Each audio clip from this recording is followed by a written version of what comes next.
Welcome to the Deep Dive, where we take your source material and find the fascinating core of the story.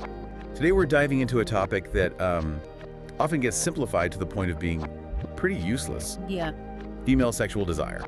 For too long, the common narrative has treated it like a simple on-off switch. Right, or that it's just about one hormone peaking at a certain time of day. Exactly. And we're here to tell you that idea is, well, it's completely outdated. The reality is far more interesting and complex. That's absolutely right. And this deep dive is unique because we're synthesizing material from, the entire spectrum of experience. We have these findings from extensive focus groups. So we're hearing directly from women. Directly from women ages 18 to 84, their lived-in perspective.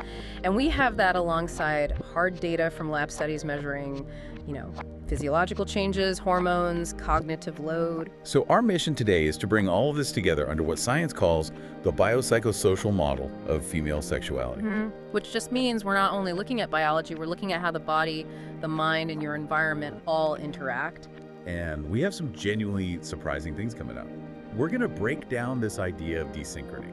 Is that disconnect between the mind and the body. We'll look at the powerful, non-physical things that women report as the biggest turnoffs. And we're going to show you how a woman's desire clock is constantly shifting across the day, the month, and even across her entire life. Okay, let's unpack this. We should probably start with the old way of thinking, right? How we've historically misunderstood arousal. We should. For decades, the medical community's definition was incredibly narrow. It was purely physical. The old diagnostic criteria for female sexual arousal disorder. Yeah. It really just boiled down to a lack of lubrication and swelling. That was basically it. It's a definition that researchers, and more importantly, women themselves, just completely contradict. So what happened when they just asked women? Well, in these focus groups, 80 participants in total, they just asked them, how do you know when you're aroused? And the range of answers was expansive. It went way beyond just genital sensations. Oh, way beyond.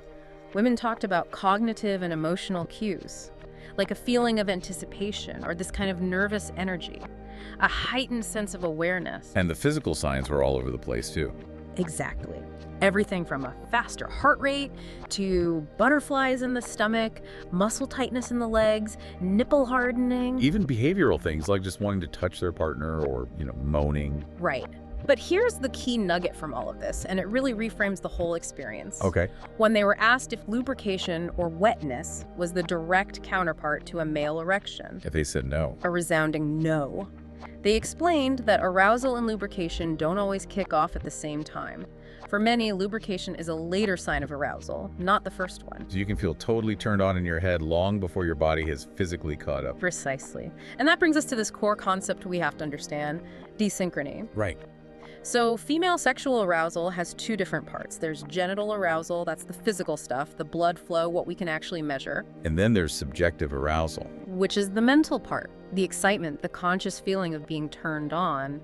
And desynchrony just means those two things are often out of sync. Your mind is ready, but your body is lagging. And this is interesting. Sometimes the body can be aroused even when the mind isn't. Exactly. And the sleep studies are the perfect example of that. Tell us about those. That's fascinating. So researchers used a method to measure vaginal blood flow while women were asleep. And the data confirmed that women have these cyclic episodes of vascular engorgement during REM sleep. So nocturnal arousal, basically the physiological equivalent of what happens with men. Exactly the same. And these episodes were linked to sexual dreams. But here's the kicker. The maximum physical arousal they achieved during sleep was just as strong as the peak arousal they had when they were awake watching erotic films. Wow. So the body's capacity for peak arousal is always there. It's always there. The conscious waking mind is often the bottleneck. That's a huge insight. I mean, if your body can get there just by removing all the mental noise, it really highlights how important feeling mentally present and safe is when you're awake. And that leads us right into the architecture of waking desire, which is best explained by the dual control model. The accelerator or the brake. You got it. It's a constant balancing act between two forces. You have sexual excitation, or SE, that's the accelerator, and then sexual inhibition, or SI, the brakes. Arousal only happens when the accelerator outweighs the brakes. Okay, so let's talk about the brakes. What are the biggest inhibitors that came up in the research? Well, for many women, especially the younger participants, the biggest brakes were social and relational. Like where?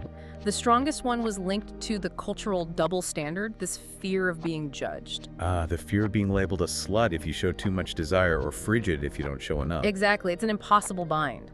And that's a massive cognitive load to carry around, trying to manage how you're perceived while also trying to be present in the moment. It's like you're constantly monitoring yourself. You are. And this potential for threat, whether it's social or physical, led to what a lot of women described as actively having to put on the brakes. So they would feel the start of arousal, but then consciously shut it down. Yes, because of concerns about the partner, or safety, or trust, or pregnancy, and they felt that the responsibility to stop things was entirely on them, not on their male partner. Which is, in itself, a huge inhibitor, that burden of responsibility. It is, and the dynamics within the relationship are just as critical. The difference between feeling desired versus feeling used was, well, it was everything. What did feeling desired look like to them? It was about feeling seen, appreciated, that the partner was interested in them as a whole person, an individual. Not just a body. Right. It meant appreciating the entire body, not just rushing to genital contact. It was a sign of intimacy. And on the flip side, what made them feel used? Feeling like an object. That was a powerful turnoff. There was this one story from a participant who said her partner was rubbing himself on her after sex, and she felt, her words were, as though I could have just been any tree in the forest. Wow.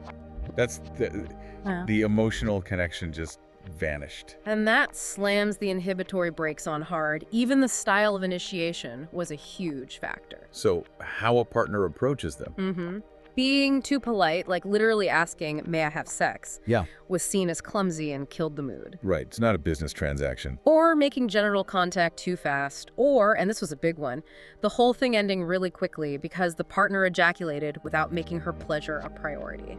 That really speaks to the idea of reciprocity, doesn't it? It really does. Women consistently said they felt more aroused when their partners took their time, were attentive, and made sure pleasure was a two-way street.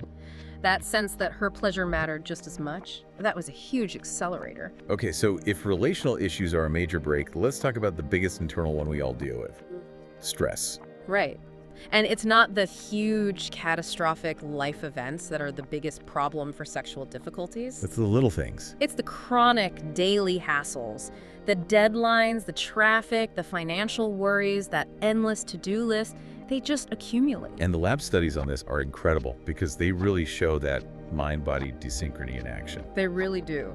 So researchers took a group of women with chronically high stress and compared them to a group with average stress. And had them watch erotic films. Exactly. And the high stress group showed significantly lower genital arousal, so less measurable blood flow. But here's the thing. They reported no significant difference in their subjective mental arousal. So their minds were saying, yes, this is arousing, but their bodies just weren't responding. The physical response was muted. And we actually know why, physiologically. The high-stress group had much higher levels of basal cortisol. Our main stress hormone. Right. Yeah. And high cortisol actively suppresses the hormonal command center for sexual response. The HPG axis. The hypothalamic pituitary gonadal axis, yes. Chronically high cortisol just dampens that whole system.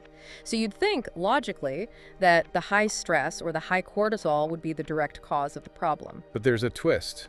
There is. When they ran the analysis to find the single best predictor of that lower physical arousal, they looked at three things: self-reported stress, measured cortisol, and something called cognitive distraction. How were they measuring that? With a quiz on the content of the film they just watched, basically, how well were you actually paying attention? And what did they find? The finding was unambiguous. Cognitive distraction was the only significant predictor of lower physiological arousal. It completely overrode the stress levels and the cortisol levels. That is a massive revelation. It's not the stress itself, it's the mental noise from the stress that stops the body from responding. That's the major takeaway. For so many women, the simple act of silencing the mental checklist and just being present is the biggest hurdle to physiological arousal. Right. The body needs the mind to get out of the way. Which connects perfectly back to the sleep study. The body hits peak arousal when the cognitive filter just gone. Exactly. And if we zoom out, we see these dynamics playing out across different timelines.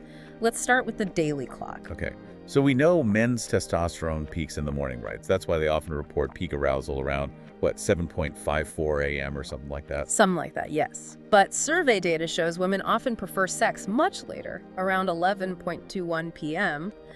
But there's an interesting biological argument for a different time. Afternoon delight. It really is a thing, potentially. A woman's estrogen rises later in the day, and that can sync up with a natural cortisol spike around 3 p.m., which boosts energy. That hormonal combination could create a real window of opportunity. So that's the day. What about the month? The menstrual cycle. The cycle is definitely still a huge factor. Most women do feel a clear peak in desire and initiation around ovulation, the high fertility window. It's driven by surges in estrogen and testosterone. A clear biological signal. A very clear signal.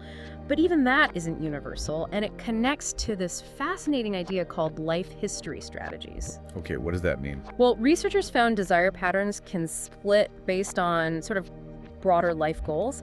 So you have women with a fast life history strategy who are more mating oriented. They had one single high peak of desire right at mid-cycle. Timed perfectly for conception. Perfectly. But then you have the slow life history strategy. And these women are more parenting oriented, focused on long-term bonds. Exactly. And this group had the expected mid-cycle peak and a second distinct peak in desire around menstruation, a non-fertile phase. So why have a desire peak when you can't conceive? The theory is that it aligns with a strategy of extended sexuality, using sex not just for procreation, but to strengthen the relationship bond and keep a long-term partner invested. So desire is constantly balancing biology with relationship security. That's fascinating. It really is. And finally, you have the lifelong shifts, which is where the biopsychosocial model just shines. Right, because biologically, hormones like estrogen and testosterone start to decline in a woman's 30s and then drop off at menopause. They do. The average age for menopause is around 51. But despite that biological dip, the psychological experience often gets dramatically better. The 30s are often called the true sexual prime. And it's not because of hormones, it's because of a huge increase in confidence, in sexual self-knowledge, and being more comfortable asking for what you want. Those things can completely override a slight dip in hormones. And that trend continues, even into the 40s and 50s. It does.